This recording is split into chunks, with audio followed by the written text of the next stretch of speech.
তেমন beyond the গ্যালারিতে সবাইকে স্বাগত জানাচ্ছি। দেশ বিদেশের খেলাধুলার সবশেষ খবরের বিশ্লেষণ করতে হাজির হয়েছি প্রতিদিনের মতোই। আজকে আপনাদের সাথে আছি রিদওয়ান শুয়েব। দর্শক নিশ্চয়ই জানেন যে বাংলাদেশ দল পাকিস্তান সিরিজ মাত্র শেষ হয়েছে, অস্ট্রেলিয়া সিরিজ কিন্তু দুয়ারই করাচ্ছে। ঈদের পরে খুব বেশি অবসরের সুযোগ কিন্তু ক্রিকেটাররা পাচ্ছে না। 9 জুন থেকে ওয়ানডে সিরিজ শুরু হচ্ছে অস্ট্রেলিয়ার বিপক্ষে, এরপরে টি-20 সিরিজও রয়েছে, সেটা চিটাগাংয়ে হবে। এই সিরিজগুলো কেমন হবে, উইকেট কেমন হবে, ঈদে ক্রিকেটাররা আসলে কী ধরনের কীভাবে মেনটেন করবে নিজেদের, তাদের ডায়েট কেমন হবে, আমরা সবগুলো বিষয় নিয়ে আলোচনা করব। আমাদের সাথে সেই আলোচনায় আছেন জাতীয় দলের সাবেক অধিনায়ক এবং বর্তমানে ব্যাটিং কোচ হিসেবে দায়িত্ব পালন করছেন নান আদার দেন আশরাফুল। আশরাফুল, আপনাকে স্বাগত আমাদের এই আজকের আলোচনা। ধন্যবাদ। আশরাফুল ভাই, কাল ঈদুল আজহা, পবিত্র ঈদুল আজহা, এবং যেহেতু কুরবানির ঈদে খুব স্বাভাবিকভাবেই গরু বলেন, খাসি বলেন, এগুলো খুব খাওয়া হয় আসলে আমাদের সবারই। তো এই জায়গাটা থেকে আমি শুরুতেই এই প্রশ্নটাই করতে চাই আপনাকে, ক্রিকেটার আসলে কিভাবে মেনটেন করবেন এই সময়টাতে? আমি যেটা বললাম যে 9 জুন থেকেই শুরু হচ্ছে অস্ট্রেলিয়ার বিপক্ষে ওয়ানডে সিরিজ, কিভাবে মেনটেন করবে নিজেদের, ডায়েটটা কিভাবে হবে ক্রিকেটার? না দেখেন, এখন প্রত্যেকটা প্লেয়ারই খুব প্রফেশনাল, তারা জানে কখন তাদের কোন খেলার জন্য কতটুকু ফিটনেস প্রয়োজন। যেহেতু সামনেই আমাদের ওয়ানডে সিরিজ এবং তারপর টি-20 হবে, আমরা রিসেন্টলি শেষ করলাম পাকিস্তানের সাথে। তো 2-1 দিন তো অবশ্যই প্লেয়াররা তাদের সেই ফ্যামিলি টাইম বলেন। আজকেও সকালবেলা দেখলাম যে জাকির আলী অনেক সিলেটে সে রানিং করছেন। তো এখন প্রত্যেকটা প্লেয়ার, মুশফিকুর রহিম এভরিডে দেখবেন যে নামাজের আগেই, ফজরের নামাজ পড়ে কিন্তু তার রানিংটা শেষ করে ফেলেন, তারপর ঈদের নামাজ পড়তে যান। তো এখন প্লেয়াররা খুবই সচেতন। অবশ্যই ঈদের সময় তো একটু খাওয়া দাওয়া করবে, স্বাভাবিক, কিন্তু তারা কিন্তু তার পাশাপাশি তাদের ফিটনেসের কাজটাও করেন। জি, আমরা লক্ষ্য করলাম যে শেষ 3 ওয়ানডে সিরিজ ওয়েস্ট ইন্ডিজ থেকে যদি শুরু করি, মাঝে নিউজিল্যান্ড এবং লাস্টে পাকিস্তান, যদিও 3টি হোম সিরিজ ছিল, এর আগে আবার 4টা অ্যাওয়ে সিরিজ আমরা হেরেছি। আপনার কাছে কি মনে হয়, হোম সিরিজ হওয়ার পরও যে ধরনের উইকেটে খেলা হচ্ছে, উইকেটের ধরনটাও বদলে গেছে, আপনার কাছে কি মনে হয় অস্ট্রেলিয়ার বিপক্ষে দল কেমন করতে পারে এবং কোন ধরনের উইকেটে খেলা হবে? দেখেন, আসলে 2005-এ আমরা কার্ডিফে অস্ট্রেলিয়াকে প্রথম ওয়ানডে হারিয়েছিলাম, তারপরে 2026 এখন, এর মধ্যে আমরা বেশি ম্যাচ খেলি নাই ওয়ানডে ক্রিকেট তাদের সাথে। ম্যাক্সিমাম ম্যাচই দেখা গিয়েছে যে আমরা আইসিসি ইভেন্টে খেলেছি। 2011-তে একবার এসেছিল বাংলাদেশে 3টা ওয়ানডে খেলতে। এছাড়া কিন্তু আমরা টেস্টে খেলতে এসেছিল, কিন্তু হ্যাঁ, আমরা টেস্ট হারিয়েছিলাম 2017-তে আমাদের হোম কন্ডিশনে। তো এবার যেহেতু আপনি যেটা বললেন যে লাস্ট 3টা সিরিজই আমরা আমাদের হোম কন্ডিশনে উইন করেছি, বিশেষ করে ওয়েস্ট ইন্ডিজের সাথে উইকেটটা কিন্তু একটু ডিফারেন্ট ছিল, একদম ব্ল্যাক সয়েল ছিল, কিন্তু বাউন্স ইভেন্ট ছিল। কিন্তু পরের 2টা সিরিজ আমরা পাকিস্তান এবং নিউজিল্যান্ডের সাথে খেলেছি স্পোর্টিং উইকেটে, যেটা আমার কাছে মনে হয় যে আসলে আমি ঢুকেছি নভেম্বরে আয়ারল্যান্ড সিরিজ থেকে, তারপর থেকে আসলে কোচের যেই চিন্তা ভাবনা বা 3টা ফরম্যাটের ক্যাপ্টেনের যে চিন্তা ভাবনা যে আমরা আইসিসি ইভেন্টে কিভাবে ভালো করতে পারবো, দেশের বাইরে যেয়ে কিভাবে ভালো করতে পারবো, সেই কন্ডিশনে খেলার চেষ্টা করছে। অস্ট্রেলিয়ার সাথে অবশ্যই হয়তোবা আমি ঠিক জানি না ম্যানেজমেন্ট কি প্ল্যান করছে, কিন্তু আমার ব্যক্তিগত যেটা হবে যে আমি আশা করব যে সিমিলার উইকেটই যেন থাকে। হ্যাঁ, সেখান থেকে হয়তো পেসটা যদি একটু কম হয়, যেন একদম ফাস্ট উইকেট না হয়ে একটু কম হলে, কিন্তু ইভেন উইকেট থাকাটাই ভালো, যে ব্যাটসম্যান একটু কম কেন চাচ্ছেন আপনি? আমাদের এখন একেবারে পেস ব্যাটারি, আমি যদি বলি পেস অ্যাটাক অনেক বেশি শক্তিশালী সোফার এখনো। হ্যাঁ, না, একটু কম হলে কি হবে, ওদের ব্যাটসম্যানদের জন্য ডিফিকাল্ট হবে। আমরা কিন্তু ওদের যে পেসটা হবে, ওই পেসটা আমাদের জন্য সহজ হবে খেলাটা।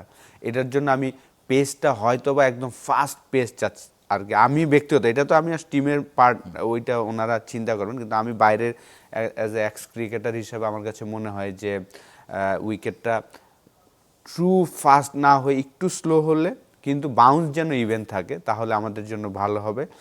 আর 2005-এর যে টিম ছিল অস্ট্রেলিয়া, ওই টিমকে যদি আমরা হারাতে পারি, এখন অস্ট্রেলিয়া ডেফিনেটলি ভালো টিম, কিন্তু এই টিমকে হারানো সম্ভব। আমরা যেভাবে ক্রিকেট খেলছি লাস্ট 6 মান্থ, আমি বলবো যে আমাদের প্লেয়াররা খুবই কনফিডেন্ট। হ্যাঁ, প্রত্যেকটা ফরম্যাটে আমাদের প্লেয়াররা খুব কনফিডেন্ট। আমাদের এখন চমৎকার বোলিং ইউনিট, লাস্ট 7-8 বছর ধরে আসলে আমার বোলাররা খুব ভালো করছেন, বিশেষ করে ফাস্ট বোলাররা, এবং তার সাথে স্পিনার আছেন। তো তো ব্যাটসম্যানরাও যেভাবে খেলছেন এভাবে যদি আমরা খেলতে পারি অবশ্যই 1/1 চিন্তা করে তাদের সাথে আমাদের সিরিজ জেতা সম্ভব ইনশাল্লাহ। জি, অস্ট্রেলিয়ার ওয়ানডের পাশাপাশি টি-20ও রয়েছে, সেটা চিটাগং হবে। টি-20ও 3 ম্যাচের সিরিজ। চিটাগংয়ের উইকেটটা আমরা যদিও সিলেটে খেলা হয়েছে টেস্টটা, এর আগে আমরা আবার চিটাগংয়ের টেস্টও খেলেছি। চিটাগংয়ের উইকেটটা নিয়ে আপনার কি মনে হচ্ছে? চিটাগং উইকেটটা আমরা সবসময় না, দেখি রিসেন্টলি আপনি যদি দেখেন যে আমরা রান হয়। হ্যাঁ আমরা কিন্তু নিউজিল্যান্ডের সাথে চিটাগাংয়ে একটা টি-20 খেলেছি, একটা বৃষ্টির কারণে হয়নি। এবং আপনি যদি দেখেন যে টি-20 হিস্ট্রিতে আমরা 181 রান চেস করেছি, হাইয়েস্ট রান চেস করেছি খুব স্মুথলি, প্রায় 12 বা 10 বল হাতে রেখে। শামীম পাটোয়ারি ব্রিলিয়ান্ট একটা কেমিও ইনিংস খেলেছেন, তৌহিদ হৃদয় 50 করেছেন। তো আমার মনে হয় যে টি-20 উইকেটের জন্য চিটাগাংয়ের উইকেটটা ভালো, সেখানে হাই স্কোরিং ম্যাচ হবে, 200 রানের মতন উইকেট আর প্লাস রান করার মতন উইকেট ওইখানে হয় সব সময়। তো অবশ্যই ফার্স্ট অফ অল আমাদের চিন্তা হলো কিভাবে আমরা আর কি ওয়ান ডেটা শুরু করব, সেখানে ভালো হলে তারপরে তো টি-20 যারা আছেন তারা ওইটা কন্টিনিউ করতে পারবে ইনশাআল্লাহ। ওপেনিং পেয়ার নিয়ে কনসার্নের জায়গাটা কিন্তু থেকেই যাচ্ছে, যদিও আপনি বলছিলেন যে গ্রাজুয়ালি হয়তো বা গত কয়েক মাস ধরে বা কয়েক সিরিজ ধরে বাংলাদেশ দল ভালো করছে, কিন্তু ওপেনিং পেয়ার নিয়ে কিন্তু একটা দুশ্চিন্তা থাকছে টিম ম্যানেজমেন্টের। দেখেন ক্রিকেটের সবচেয়ে কঠিন পার্টটাই কিন্তু ওপেনিং আর কি। আমরা হলো এখন 7 নাম্বার র্যাঙ্কিং এসেছে টেস্ট ক্রিকেটে, যদিও ওয়ার্ল্ড চ্যাম্পিয়নশিপের নাম্বার 5-এ গিয়েছি।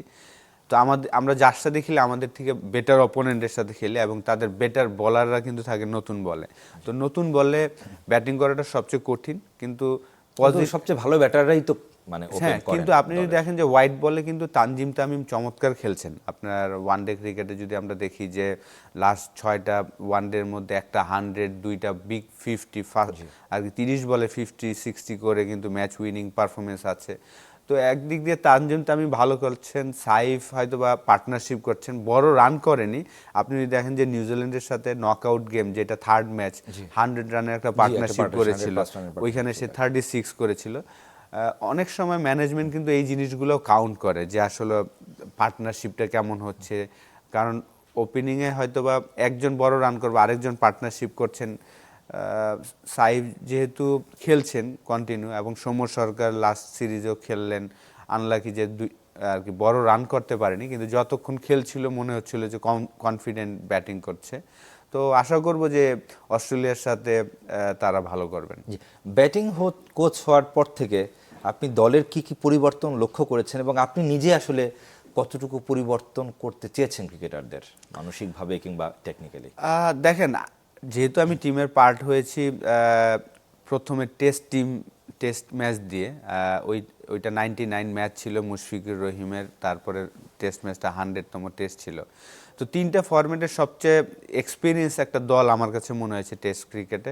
প্রায় 5-6 জন ক্রিকেটার আছে যারা 40, 50, 70, 60, 100 ম্যাচ খেলে ফেলেছেন। তো এরকম একটা টিমের সাথে আসলে কাজ করাটা সহজ, কারণ তারা জানে যে কিভাবে তাদের পারফরমেন্সটা করতে হবে।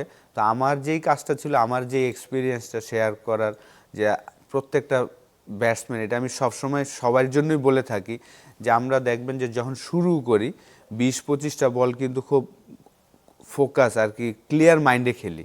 যখনই 20-25টা রান হয়ে যায়, 20-25টা বল খেলি, তারপরে আমাদের মাইন্ডে কিছু একটা চিন্তা আসে, তখনই আমরা আউটটা হই। মানে লম্বা রেসের ঘোড়াটা হওয়া হয় না শেষ পর্যন্ত। সেটাই, এই বিষয় নিয়ে আসলে আমার প্রথম যে মিটিং ছিল, আমি এই বিষয়টাই আসলে তাদের বলার চেষ্টা করেছি।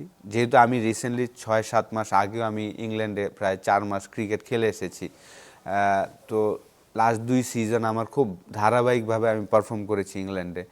ওই জিনিসগুলোই আমি রিয়েলাইজ করেছি যে কিভাবে হয়েছে পারফরমেন্সটা। ওই জিনিসগুলো আসলে তাদের সাথে আমি শেয়ার করছি অ্যাজ এ ব্যাটিং কোচ হিসাবে। আর অন্য ফরম্যাটগুলো তো সেম, যেমন প্রত্যেকটা টিমের ফরম্যাটের ক্যাপ্টেনরা খুব আর কি চাচ্ছে যে তাদের টিমটা যেন ভালো করে, এবং তারাই তাদের প্ল্যানগুলো নিয়ে আসে, তাদের সাথে আমরা শেয়ার করার চেষ্টা করি, আমরা যারা কোচিং আছে। অ্যাডিট লেভেলে আসলে কোচিং জিনিসটা কি হয় আমার কাছে মনে হয় যে জাস্ট আপনার বল টু বল কিন্তু কোচিং তাদের সাথে আসলে, যখন আমি প্লেয়ার ছিলাম আমি এটা চাইতাম না যে আমাকে আপনি বল টু বল কোচিং করান। আপনি আমাকে হয়তোবা 2-একটা ইনফরমেশন দিবেন যেটা আমার উপকার হবে, ওই জিনিসগুলো আসলে দেওয়ার চেষ্টা করি। জি, একটু পেছনে ফিরে তাকাতে চাই, পাকিস্তানের বিপক্ষে আমরা 2 ম্যাচের টেস্ট সিরিজে জিতেছি দুটোতেই, এবং ঘরের মাঠে প্রথম জয় পাকিস্তানের বিপক্ষে। এই জয় দুটো আপনার কাছে কি কিছুটা আলাদা মনে হয় কিনা? আমাদের যে মানসিকতাটা, আমরা টেস্টের সাধারণত টেস্ট টেম্পারমেন্টের ব্যাপার, টেস্টের একটা মেজাজ থাকে, সেই মেজাজটা কতটুকু খেলতে পেরেছে দল? এবং পাশাপাশি আমি যেটা বলছিলাম যে অনেক সময় থাকে, ম্যাক্সিমাম সময় আমি লক্ষ্য করেছি যে সেই সেই যদি বলি যে সেই উত্তেজনাটা ধরে রাখা হয়তো বা কঠিন হয়ে যায়, কিংবা যখন একটা 50-50 চান্স থাকে বাংলাদেশ দলের, সেই ম্যাচটা বাংলাদেশ অনেক সময় হেরে গেছে, কিংবা অনেক সময় তার চেয়েও বেশি যদি থাকে, 60-70% জয়ের চান্স থাকলেও সেই ম্যাচটা বাংলাদেশ কিন্তু হেরে গেছে। সেই জায়গাটা থেকে পাকিস্তানের সাথে কেমন হয়েছে, অন্যান্য টেস্ট ম্যাচ থেকে কিছুটা আলাদা মনে হয়েছে কিনা এই ম্যাচগুলো? আমি ব্যক্তিগতভাবে মনে করি আসলে আমাদের টেস্ট জেতার যেই জিনিসটা 2016 থেকে শুরু হয়েছে, মুশফিকুর রহিম ক্যাপ্টেন্সি হওয়ার পর থেকে আমরা যদিও ওইটা হোম অ্যাডভান্টেজ নিয়ে আমরা উইন করেছিলাম ইংল্যান্ড এবং অস্ট্রেলিয়ার সাথে, কিন্তু ওই জিনিসটা আমরা শিখতে পেরেছিলাম হাতুরা সিং যখন কোচ হিসাবে এসেছিল বাংলাদেশে। সে আমাদের শিখিয়েছিলেন যে আসলে হোম কন্ডিশনে কিভাবে ম্যাচ জিততে হয়। হ্যাঁ, ওই উইনগুলার পাশাপাশি যদি এই দুইটা উইন দেখেন, একদমই ডিফারেন্ট। এই দুইটা ডিফারেন্ট এই কারণে বলবো যে এখানে বিউটিফুল উইকেট ছিল, সবার জন্য হেল্প ছিল। আর কোনো আমরা যে হোম টিম, আমরা কোনো অ্যাডভান্টেজ নেই না এখানে। যারা কোয়ালিটি প্লেয়ার তারাই এইখানে ভালো করবেন। আপনি যদি দেখেন যে মিরাজ ফার্স্ট ইনিংসে 5 উইকেট নিয়েছেন, ঘাসের উইকেটের মধ্যে কোয়ালিটি বোলিং করেছেন, 5 উইকেট নিয়েছেন। নাহিদ রানা বিউটিফুল একটা স্পেল করেছেন, সেকেন্ড স্পেলে ডে 5-এ যেরকম হেল্প পাওয়া উচিত, রিভার সুইং সবকিছু, একেবারে ম্যাচ উইনিং পারফরম্যান্স ছিল। শান্ত ব্রিলিয়ান্ট 100 করেছেন। তো মমিনুল 2টা ইনিংসে 50 করেছেন। তো এই জায়গাটা এই কারণে অন্য আমরা মানসিকতা চেঞ্জ হয়েছে 2016 থেকে আমি বলবো, মুশফিকের ক্যাপ্টেন্সি পাওয়ার পর এবং হাতুরা সিং অ্যাজ এ কোচ হিসেবে আসার পরে আমরা হোম অ্যাডভান্টেজটা নেওয়া শিখেছি। কিন্তু এই দুইটা টেস্ট ম্যাচ একদম ট্রু উইকেটে ছিল, যেখানে আমাদের প্লেয়ারদের আলাদা একটা কনফিডেন্স দিবে যে আমরা দেশের বাইরে যখন যাব, কারণ এই বছর আমাদের প্রচুর অ্যাওয়ে ট্যুরও আছে। জিম্বাবুয়ের সাথে একটা টেস্ট, অস্ট্রেলিয়ার সাথে 2টা, সাউথ আফ্রিকার সাথে 2টা, আফগানিস্তানের সাথে হয়তোবা 2টা হতে পারে দুবাইতে। হ্যাঁ, তো এই অ্যাওয়ে ট্যুরগুলোতে যেই ধরনের উইকেটই হোক, আমাদের প্লেয়াররা আমি আশা করবো যে অ্যাডজাস্ট করতে পারবো আমরা। নিশ্চয়ই আমাদেরও সেই প্রত্যাশা থাকবে। নাহিদ রানাকে নিয়ে একটু আলাদাভাবে বলতেই হয়, তার শুরুটা কিন্তু দারুণ হয়েছিল, মাঝে তাকে অনেকটা ছন্দ পতন আমরা লক্ষ্য করেছি।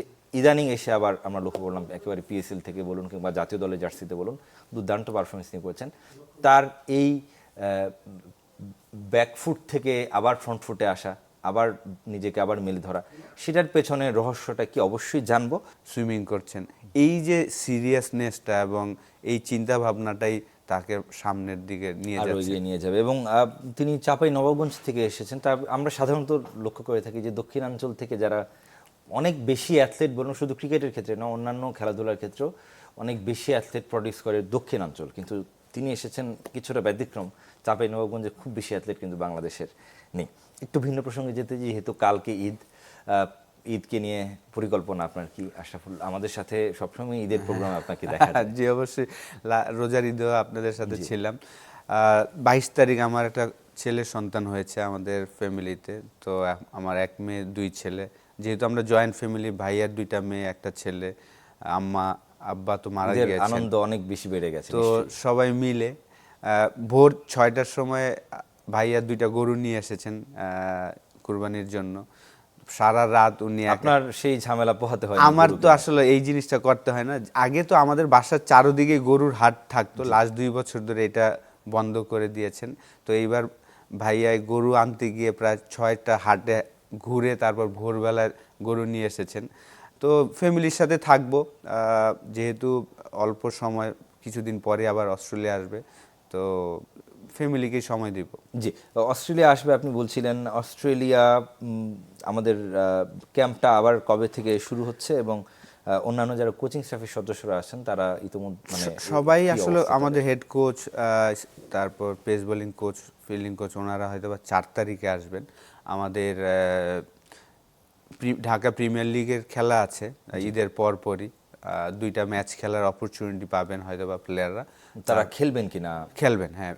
বিশেষ করে ব্যাটসম্যানদের হয়তো বা খেলার অপরচুনিটি আছে, পেস বোলারদের হয়তো বা একটা ম্যাচ খেলবেন, এরকম হতে পারে। আর আমাদের ক্যাম্প মনে হয় 6 বা 7 তারিখ থেকে শুরু হবে। জি, কুরবানির ঈদটা কিভাবে আপনার জন্য স্পেশাল, এবং কোনো স্মৃতি আপনার এই মুহূর্তে মনে পড়ছে কিনা কুরবানির ঈদ নিয়ে?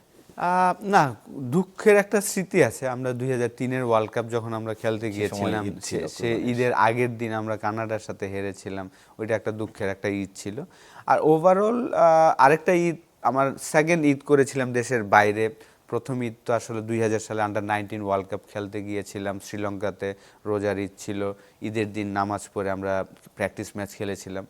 তারপরে এসে আমি আবার বাংলাদেশ এই টিমের সুযোগ পেয়েছিলাম। কুরবানি ঈদের দিন আমরা ফ্লাই করেছিলাম মালয়েশিয়াতে। অলরেডি আর কি এইভাবে আসলে 2000 সাল থেকে এখন পর্যন্ত প্রায় 14-15টা ঈদ দেশের বাইরে করা হয়েছে। ওই ঈদগুলো আমার একটু স্পেশাল লাগতো, কারণ আমাদের পেয়ে প্রবাসী বাঙালিরা খুব আনন্দ পেত, একসাথে নামাজ পড়তাম। তারপরে দেখা যেত যে আমাদের ইনভাইট করতো একটা বেলা একসাথে খাওয়ার জন্য। ওই যে আনন্দটা তারা পেত, এটা আমার কাছে স্পেশাল থাকতো সব সময়। আর দেশে ঈদ তো আসলে ফ্যামিলি ফ্রেন্ড। ঈদের পরের দিন যেমন আমি দেশে থাকি আর দেশের বাইরে থাকি, আমার স্যারের বাসায়, ওয়াহিদুল গনি স্যারের বাসায় আমরা সবাই যাই। অঙ্কুর ক্রিকেটার্সের যত স্টুডেন্ট আছে, একমাত্র একাডেমি যে কোনো টাকা পয়সা নেয়নি, 1995 সাল থেকে শুরু করে এখন পর্যন্ত 4টা টেস্ট প্লেয়ার তৈরি করেছেন ওয়াহিদ স্যার। 2টা ক্যাপ্টেনও আমরা হয়েছি, শাহরিয়ার নাফিজা এবং আমি। তো ঈদের পরের দিনটা আমাদের স্পেশাল, স্যারের বাসায় যাওয়াটা। মানে সেটা কি রোজার সাথে কুরবানির ঈদের ক্ষেত্রে? এভরি ঈদে, আমি যতটুকু জানি আপনি গরুর গোশত খুব পছন্দ করেন। আমার গরুর ভুঁড়িটা সবচেয়ে ফেভারিট। তো মাংস আমার ফেভারিট, চালের রুটি আমার ফেভারিট। তো এই জিনিসগুলা তো থাকেই বাসায়। জি, ভাবির হাতের কোন রান্নাটা আপনার বেশি পছন্দ? আমার বাসায় আসলে আগে তো আম্মা রান্না করতেন, তারপর ভাইয়া, বিয়ে করার পরে ভাবি। আর ভাবি যদি বাসায় যায় তখন হয়তো আমার ওয়াইফ রান্না করেন। তো যে কোনো রান্নায় আমার সব খাবারই পছন্দ আর কি। আপনি 3টা বাটিতে রুটি রাখবেন, পোলাও রাখবেন, সাদা ভাত রাখবেন, কেউ হয়তো 1টা বা 2টা খাবে, আমি 3টাই খাই আর কি। নিশ্চয়ই আমরাও সেই, আপনি নিজে একা খাবেন না? না না, অবশ্যই অবশ্যই আমরা আমাদের সাথে নিয়েই খাবেন অবশ্যই।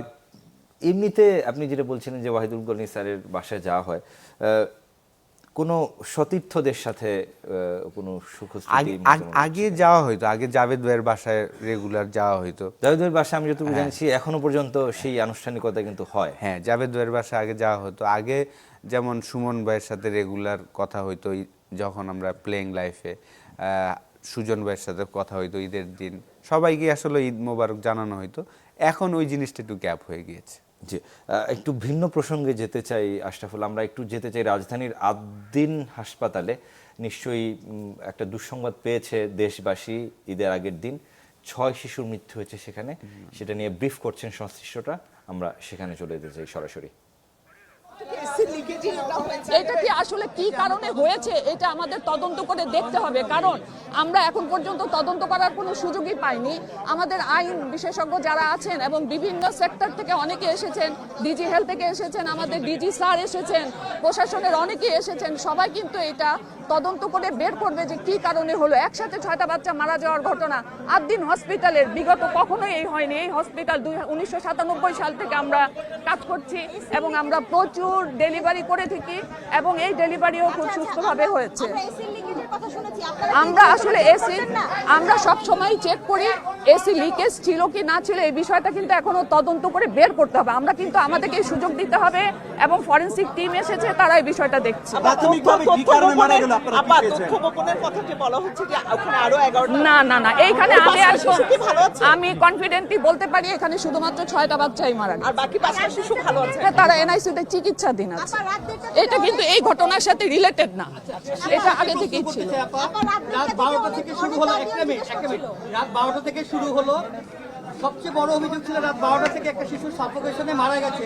কতটা সময় একটা শিশু ছটফট করলে সে মারা যায়? এই অবহেলার কোনো বিষয় আছে কিনা একটু বলবেন? এই বিষয়ে আমি যেটা বলতে চাই, 3টার পরে, রাত 3টার পরে একটা বাচ্চা একটু অসুস্থ বোধ করানোতে তাকে এনআইসিইউতে নিয়ে চিকিৎসা দেওয়া হয়েছে এবং নিউনেটোলজিস্ট যারা আছেন তারা দেখে বলেছেন যে না, বাচ্চার ভাইটাল সাইন সব কিছু ভালো আছে। তখন কিন্তু তাকে আবার ওয়ার্ডে নিয়ে আসছে। আসলে ঘটনায় বাচ্চাগুলো অসুস্থ হয়েছে 6টার দিক থেকে। 6টার সময় একসাথে 6টা বাচ্চা, তখনই কিন্তু রুগীর লোকজন এবং নার্স সহ সবাই মিলে এনআইসিইউতেই নিয়ে গিয়েছে। দর্শক, রাজধানীর আদ্দিন হাসপাতালে যে 6 শিশু মৃত্যুবরণ করেছে, আমরা শুনছিলাম আদ্দিন হাসপাতালের কর্তৃপক্ষের বক্তব্য। আমাদের সময় একদম আসলে শেষ হয়ে গেছে, তারপরে ছোট্ট একটা ভবিষ্যৎবাণী শুনে তারপরে শেষ করতে চাই। অস্ট্রেলিয়ার সিরিজের ওয়ানডে সিরিজের কথা শুরুতে, ওয়ানডে সিরিজ কেমন হতে পারে বলে আপনার মনে হয়? এর আগের 3 সিরিজের মতো 2-1 ব্যবধান হবে নাকি কি মনে হচ্ছে আপনার? অবশ্যই টাফ হবে, ইজি হবে না। আগের যে 3টা সিরিজ খেলেছি তাদের থেকে কঠিন প্রতিপক্ষ অস্ট্রেলিয়া টিম, কিন্তু আমরা যদি আমাদের বেস্ট ক্রিকেট খেলতে পারি অবশ্যই সিরিজ জেতা সম্ভব। জি অবশ্যই, আমরা সবাই চাই, যারা ক্রিকেট প্রেম রয়েছেন বাংলাদেশে সবাই চাই অবশ্যই সিরিজ জিতবে বাংলাদেশ। তবে দিন শেষে ভালো খেলা দেখতে চাই ক্রিকেটারদের কাছ থেকে। শেষ করছি লেমন বিয়ন্ড দ্য গ্যালারি। ভালো থাকবেন, সুস্থ থাকবেন।